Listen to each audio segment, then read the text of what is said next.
I think condos can actually be good for the environment. Kasi recently, naghahanap-hanap na ako ng mga condo that I could actually buy kasi going 5 years na rin ako living independently and then moving from one condo to another na rental lang. Then I randomly remembered lang this one line that my classmate said in one of our science projects before. Yung line yun, combat deforestation, build vertically, not horizontally.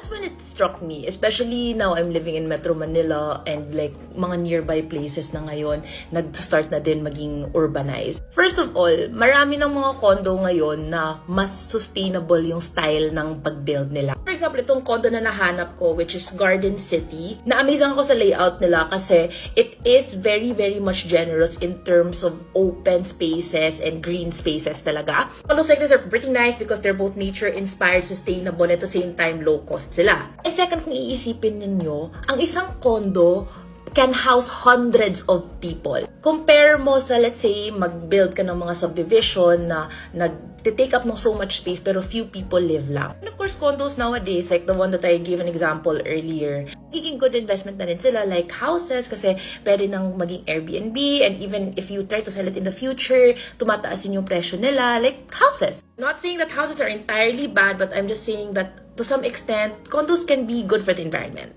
Mga naghahanap ng sign dyan na bibili na ba ng condo, baka ito na yung sign. Yun lang.